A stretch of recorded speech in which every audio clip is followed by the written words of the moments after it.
جب وہ اس کو لے کر گھر پہنچے تو فاطمہ بیگم بہت پریشان ہوئی۔ اس کی حالت دیکھ کر مناہل کو سمجھ نہیں آ رہا تھا کہ اسفندیار کی رات والی باتیں سچ تھیں یا فاطمہ بیگم کی محبت۔ حاشر اور کنول بھی ان کے آنے کے 10 منٹ بعد ان کے گھر پہنچ گئے تھے۔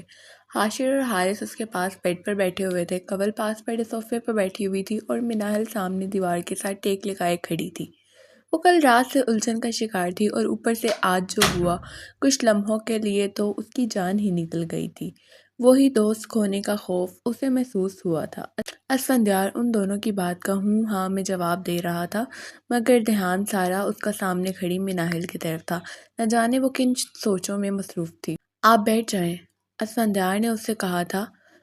وہ مجھے کام ہے کچھ، مناہل بولی تھی اور کمرے سے نکل گئی تھی۔ اسفندیار کی نظروں نے دور تک اس کا پیچھا کیا تھا۔ وہ سیدھا کچن میں فاطمہ بیگم کے پاس گئی تھی جو اس کے لیے سوپ بنا رہی تھیں۔ بہت محبت کرتی ہیں نا آپ اسفندیار سے؟ اس نے مسکرا کر پوچھا تھا۔ بیٹا وہ کون سی ماں ہے جو اپنے بچوں سے محبت نہیں کرتی؟ فاطمہ بیگم مسکرا کر بولی تھی۔ بچے آپ کا بہت شکریہ، آپ اسفندیار کو صحیح وقت پہ ہاسپٹل لے گئیں۔ انہوں نے کہا تھا۔ ان کی ایسی حالت پہلے بھی کبھی ہوئی ہے؟ مطلب بچپن میں؟ وہ جان بوجھ کر بچپن کا نام لے رہی تھی ایک دم، جیسے انہیں شوق لگا تھا۔ نہیں مطلب وہ ڈاکٹر آج پوچھ رہے تھے، بس اس لیے پوچھ رہی ہوں میں۔ مناہل نے جیسے صفائی دی تھی۔ میرے سامنے اس کی ایسی حالت دوسری بار ہوئی ہے شاید۔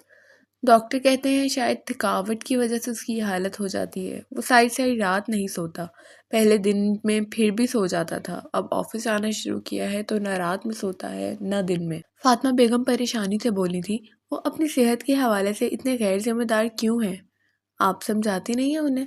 ان کو جاب کرنے کی ضرورت تو نہیں ہے، پھر کیوں چند روپے کے لیے اپنی زندگی برباد کر رہے ہیں؟ مناہل بولی تھی۔ سوپ بن گیا ہے بیٹا، یہ آپ لے جائیں گی اندر، اور پلیز اس کو مت بتائیے گا یہ میں نے بنایا ہے۔ فاطمہ بیگم نے کہا تھا۔ کیوں؟ وہ ناسمجھی سے بولی تھی۔ میرا بیٹا ناراض ہے مجھ سے، بس آپ یہ لے جائیں، انہوں نے کہا تھا اور کچن سے چلی گئی تھی۔ پیچھے مناہل اور الجھن کا شکار ہو گئی تھی اس سارے معاملے میں۔ خیر، اس نے سوپ اٹھایا اور اسفندیار کے کمرے کی طرف بڑھ گئی تھی۔ یہ لے بھائی، اتنا کوئی مزے کا سوپ بنایا آنٹی نے کہ کیا ہی بتاؤں۔ وہ بلند آواز بولتی ہوئی کمرے میں داخل ہوئی تھی۔ سب اس کی طرف متوجہ ہوئے تھے۔ ہائے میں بھی بیمار ہوں، ہائے میرا سر، حاشر ڈرامہ سے بولا تھا۔ مناہل نے اسفندیار کے سامنے سوپ رکھا تھا۔ تو ہی پی لے، یہ میرا ویسے بھی دل نہیں ہے، اسفندیار نے کہا تھا۔ مناہل جانتی تھی وہ یہی کہے گا، مگر باقی سب کے سامنے وہ کچھ بول بھی نہیں پائے گا۔ ادھر دیکھنا ذرا، دماغ ٹھیک ہے آپ کا؟ شرافت سے سارا ختم کرے ورنہ۔ مناہل اسفندیار کو دیکھ کر بولی تھی۔ وہ تینوں ہنسنے لگے تھے۔ عجیب زبردستی ہے، نہیں پینا تو مطلب نہیں پینا۔ اور اسفندیار خان جو بات ایک بار بول دے اس سے پیچھے۔ وہ ابھی بول ہی رہا تھا کہ مناہل نے سوپ سے بھرا چمچہ اس کے منہ میں ڈال دیا اور اس کا منہ بند ہو گیا۔ باقی سب کا کہکا بلند ہوا تھا۔ خبردار یہ ختم کیے بغیر آپ کے منہ سے ایک لفظ بھی نکلا تو یہ سارا سوپ آپ کے چہرے شریف پہ پھینک دوں گی، سمجھے؟ مناہل سختی سے بولی تھی۔ وہ حیرت سے اس کا یہ روپ دیکھ رہا تھا۔ Very good Manahil. کنول اس کے پاس کھڑی ہوئی تھی اور بولی تھی۔ میں سمجھتا تھا آج تک کوئی بندہ ہے نہیں جو اسفندیار کا منہ بند کرا دے، مگر آج مان گئے بیٹا تجھے، حاشر نے کہا تھا۔ یہ اچھا نہیں کر رہی آپ، وہ منہ بنا کر بولا تھا۔ آپ کی حرکتیں ہیں اس قابل کہ آپ کے ساتھ اچھا کیا جائے؟ چپ کر کے سوپ پئیں، اس نے کہا تھا۔ باقی سب بہت انجوائے کر رہے تھے۔ اسفندیار نے گندا سا منہ بنایا تھا اور سوپ پینا شروع کر دیا تھا۔ اور بتاؤ میڈم، تمہاری ریسرچ کہاں تک پہنچی؟ حاشر نے اس سے پوچھا تھا۔ اس نے اس بارے میں ابھی کسی کو نہیں بتایا تھا۔ آج غلطی سے حاشر نے دیکھ لیا تھا۔ اب وہ جانتی تھی وہ جب تک سب کو نہیں بتا دے گا اس کو سکون نہیں ملے گا۔ کون سی ریسرچ؟ ان سب نے پوچھا تھا۔ اب میری طرف کیا دیکھ رہے ہو؟ بک تو جو بکنا ہے، مناہل نے حاشر کو دیکھ کر کہا تھا۔ یہ میڈم اس کمپنی پہ چھاپا مارنے کی تیاریاں کر رہی ہیں، حاشر نے بتایا تھا۔ اب روٹی ہضم ہو جائے گی تمہیں؟ مناہل نے طنزیہ کہا تھا۔ مناہل تم پاگل ہو؟ کنول بولی تھی۔ یہ کمپنی وہی ہے نا جس کا سلمان صاحب ذکر کر رہے تھے؟ اسفندیار نے جیسے کنفرم کرنا چاہا تھا۔ جی ہاں بالکل، یہ وہی ہے جو 2 نمبر کاموں کی وجہ سے مشہور زمانہ ہے، حارث بولا تھا۔ آپ کا اوپر والا حصہ سارا خالی ہے؟ اسفندیار نے کہا تھا۔ ریسرچ ہی کر رہی ہوں بس، کیا ہو گیا؟ میں کون سا وہاں جا کر دھماکہ کر دوں گی۔ مناحل نے کہا تھا۔ تمہارا کوئی بھروسہ ہے؟ کل کو تم یہ بھی کر دو، کنول نے کہا تھا، اور مناحل مسکرا دی تھی۔ او میڈم، دماغ وماغ تو نہیں ہل گیا ہوا؟ حارث نے کہا تھا۔ دماغ ہوگا تو ہلے گا نا، وہ سوپ پیتا ہوا بولا تھا۔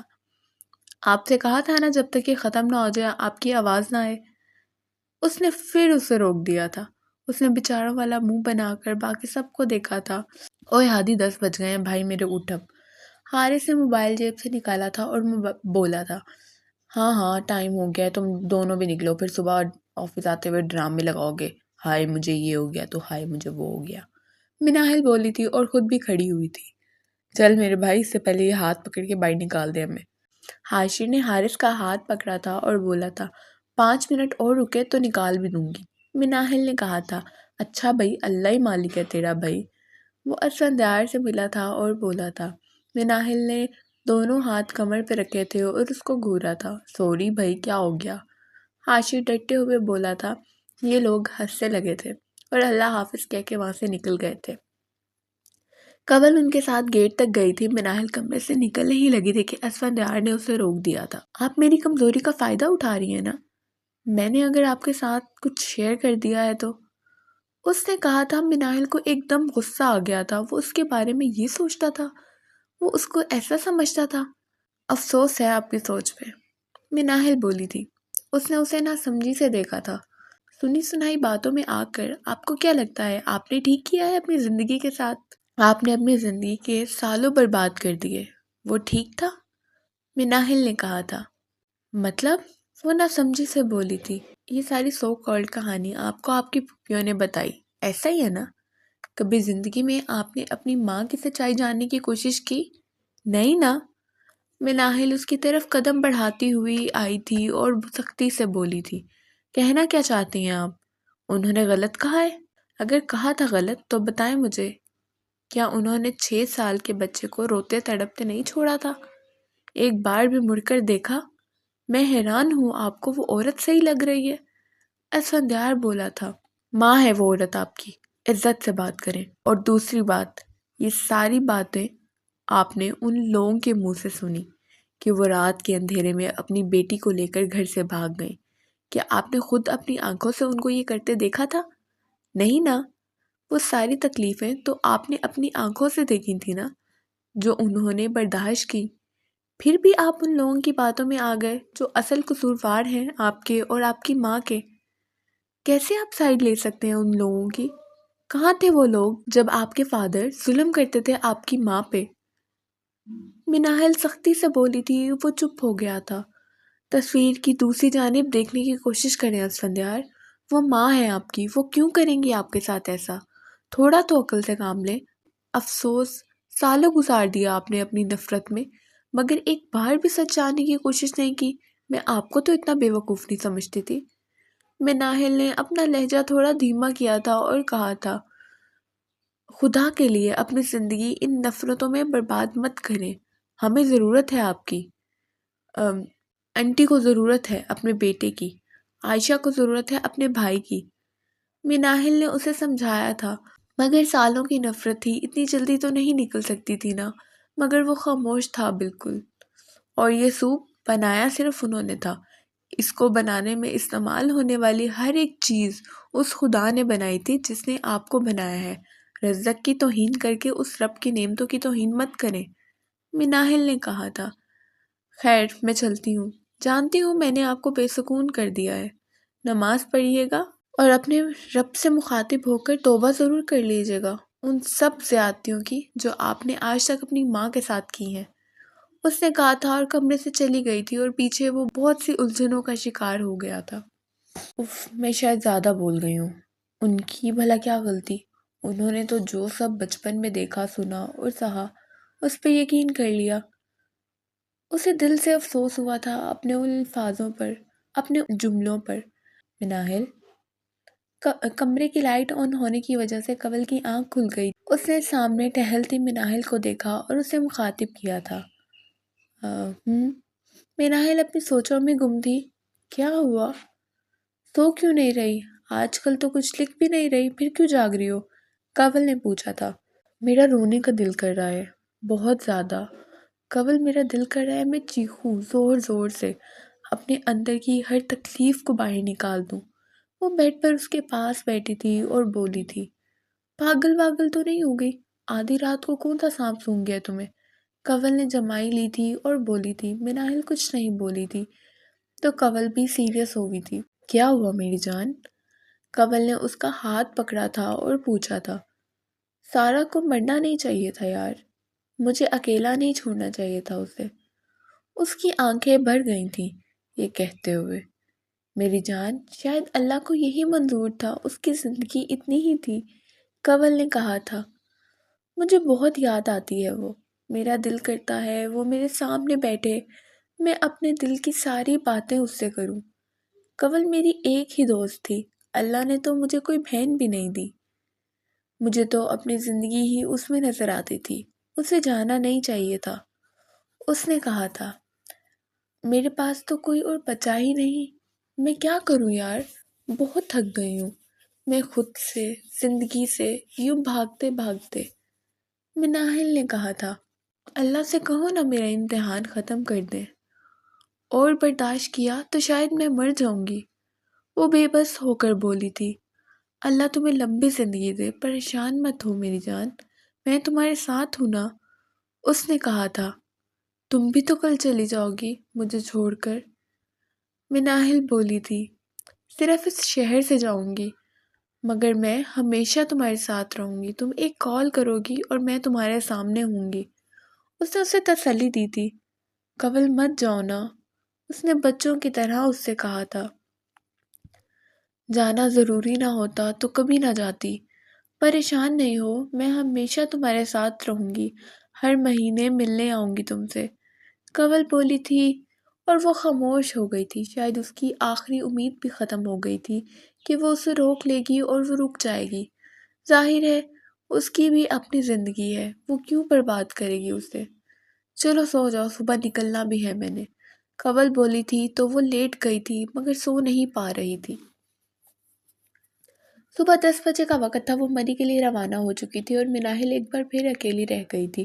اس کو بس سٹاپ پہ چھوڑ کر یہ لوگ آفس آئے تھے اور اپنے کام میں مصروف ہو گئے تھے۔ حاشر، کھانا گرم کرو یار، بہت تھک گئے ہیں اور آج قسم سے بھوک بہت لگی ہے، اسفندیار نے لیپ ٹاپ بند کرتے ہوئے حاشر سے کہا تھا۔ اوکے باس۔ وہ اٹھا تھا اور کچن کی طرف بڑھا تھا۔ یہ مناہل کہاں ہے؟ بڑی خاموشی ہے آج، اس نے آفس سے باہر دیکھتے ہوئے حارث کو کہا تھا۔ اس کی پارٹنر چلی گئی نا یار، وہ اکیلی رہ گئی ہے۔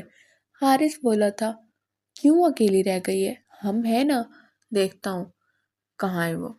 وہ اٹھا تھا اور دوسرے آفس کی طرف بڑھا تھا، مگر وہ اپنے آفس میں تو کیا، وہ پورے آفس میں ہی نہیں تھی۔ وہ اس کے آفس میں کھڑا ہو کر اسے کال ملا رہا تھا جب حاشر وہاں آیا۔ آ جا کھانا کھا لے، مناہل کہاں ہے؟ حاشر نے کہا تھا، پتہ نہیں، پورے آفس میں بھی نہیں ہے۔ اس نے موبائل کان سے لگا کر کہا تھا، لیپ ٹاپ بھی کھلا چھوڑ گئی ہے، پر گئی کہاں ہے بتائے بغیر؟ حاشر بولا تھا، لیپ ٹاپ کی طرف بڑھا تھا، پتہ نہیں کہاں ہے یہ لڑکی، موبائل بھی بند ہے۔ اسفندیار بولا تھا، مجھے پتہ یہ کہاں ہے۔ حاشر لیپ ٹاپ دیکھتا ہوا بولا تھا، کہاں؟ اس نے پوچھا تھا۔ یہ دیکھ۔ حاشر نے لیپ ٹاپ اس کی طرف کیا تھا، وہاں اسی کمپنی کی معلومات کھلی ہوئی تھی۔ اوہ نو، یہ پاگل تو نہیں ہے؟ اسفندیار پریشانی سے بولا تھا۔ وہ سب بعد میں سوچیں گے، پہلے ہمیں اسے روکنا ہوگا۔ حاشر، تو رک، سلمان صاحب بھی نہیں ہے آفس میں جاتا ہوں اس کے پیچھے، مجھے لوکیشن بھیج جلدی۔ اسفندیار بولا تھا اور باہر کی طرف بڑھا تھا۔ وہ اس کمپنی کے بالکل سامنے کھڑا تھا اور اس کا نمبر بار بار ملا رہا تھا کہ وہ شاید اٹھا لے، مگر نمبر مسلسل بند تھا۔ اس کی ہمت جواب دے چکی تھی، وہ اندر کی طرف بڑھا تھا۔ سامنے ہی ریسیپشن پہ ایک لڑکی موجود تھی، اسے اس نے سلام کیا تھا۔ مجھے کچھ معلومات چاہیے کسی سے، میٹنگ ہو سکتی ہے؟ وہ جانتا تھا ویسے تو وہ اسے اندر نہیں جانے دیں گے۔ آپ تھوڑا ویٹ کریں، ابھی ان میڈم کی میٹنگ ہے۔ اس لڑکی نے صوفے کی طرف اشارہ کیا تھا جہاں ایک لڑکی بیٹھی ہوئی تھی۔ وہ اس کا چہرہ تو نہیں دیکھ پایا تھا کیونکہ اس نے میگزین چہرے کے سامنے کیا ہوا تھا۔ اوکے، وہ بولا تھا اور صوفے پر جا بیٹھا تھا۔ حیران وہ تب ہوا جب اس نے اس لڑکی کے ہاتھ میں پکڑا میگزین کو غور سے دیکھا۔ وہ میگزین الٹا تھا۔ میگزین کے بعد اس کی نظریں اس کے کپڑوں پر پڑی، وہ مناہل ہی تھی، وہ اس سے چھپ رہی تھی۔ اس نے شکر کا سانس لیا تھا اور اس کے ساتھ والے صوفے پر بیٹھ گیا تھا۔ مناہل میگزین سیدھا کر لیں ورنہ سب کو شک ہو جائے گا کہ آپ کسی سے چھپنے کی کوشش کر رہی ہیں، اس نے آہستہ آواز میں اس سے کہا تھا۔ اس نے طنزیہ مسکرا کر میگزین نیچے کیا تھا۔ اس کی چوڑی پکڑی گئی تھی۔ ارے اسفندیار، آپ یہاں؟ What a surprise! وہ ہر چیز سے انجان ہو کر بولی تھی۔ یہاں سے خود اٹھیں گی یا میں اٹھاؤں؟ اسفندیار تھوڑا سخت ہو کر بولا تھا۔ وہ جانتی تھی اب وہ اسے کچھ کرنے نہیں دے گا، تو وہ منہ بنا کر ڈوٹی تھی۔ صدف میڈم، آپ کہاں جا رہی ہیں؟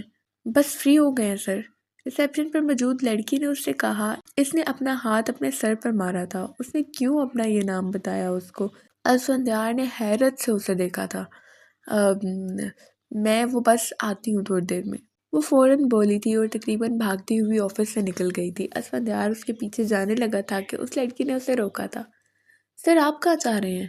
بس میں یوں گیا اور یوں آیا، وہ بولا تھا اور آفس سے نکل گیا تھا۔ صدف سیریسلی، وہ باہر ہی کھڑی تھی جب وہ وہاں اس کے برابر آ کھڑا ہوا۔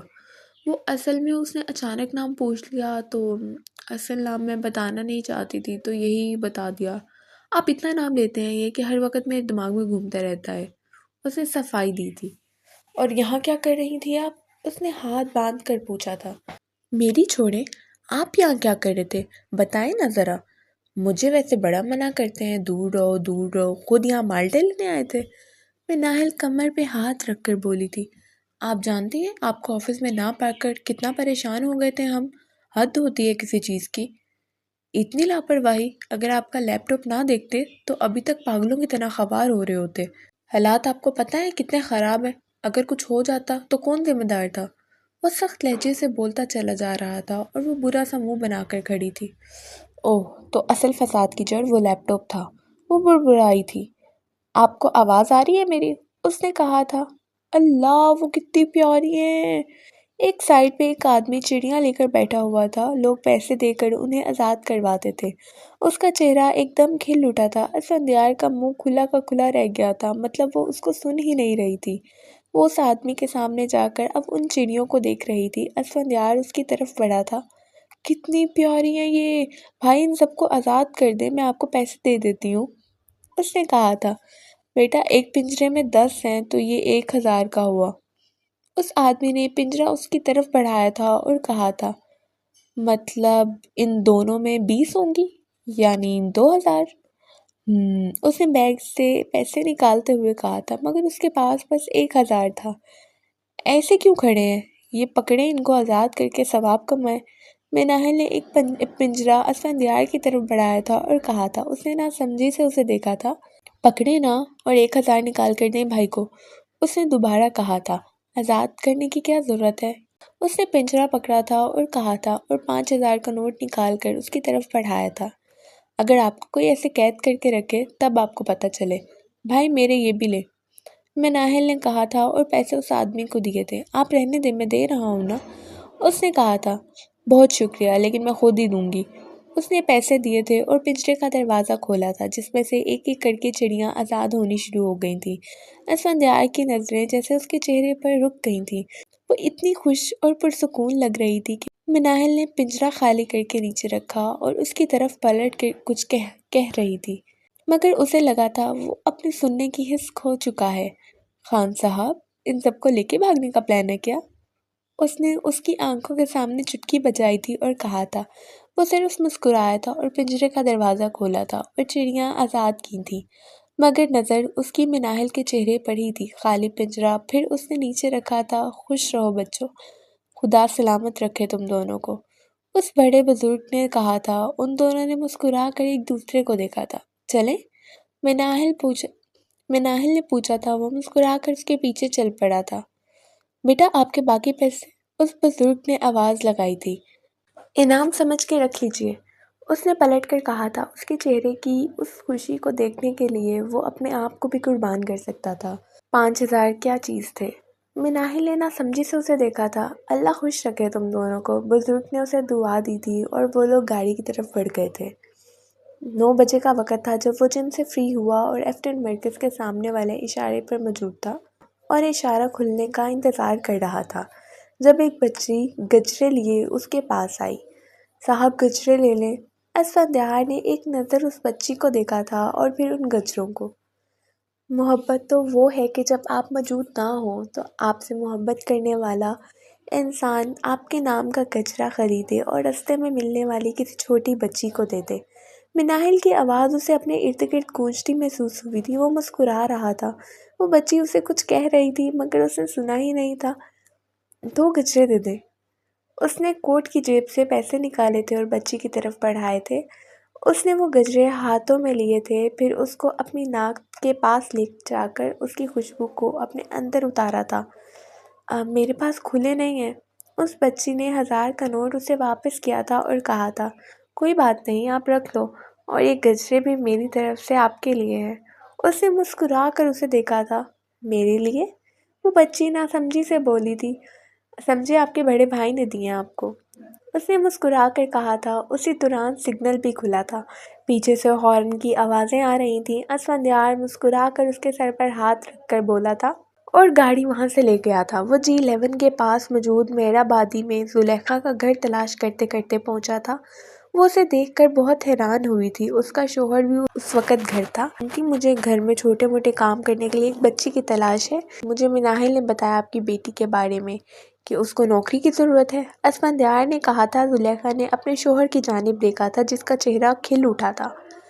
بیٹا، مگر وہ ڈرتے ڈرتے کچھ کہنا چاہ رہی تھی۔ آپ بے فکر رہیں، میں آپ کو ایڈوانس 10 لاکھ دوں گا، باقی ہر مہینے کی سیلری علیحدہ۔ اسفندیار بولا تھا۔ اس کے شوہر کا منہ کھلے کا کھلا رہ گیا تھا۔ جی آپ بے شک ابھی لے جائیں، وہ فوراً بولا تھا۔ اسفندیار کو غصہ آیا تھا اس پر وہ خاموش رہا تھا۔ زلیخا بیگم کی آنسوؤں سے بھری آنکھیں ان کے اندر کی تکلیف بتانے کے لیے کافی تھی۔ آنٹی، آپ پریشان مت ہوں، میں آپ سے وعدہ کرتا ہوں میرے گھر میں وہ بالکل محفوظ رہے گی۔ میں ساتھ ساتھ اس کی تعلیم بھی مکمل کرواؤں گا۔ اسفندیار نے چیک ان کے سامنے کیا تھا اور کہا تھا۔ اس کے شوہر نے فوراً چیک پکڑ لیا تھا۔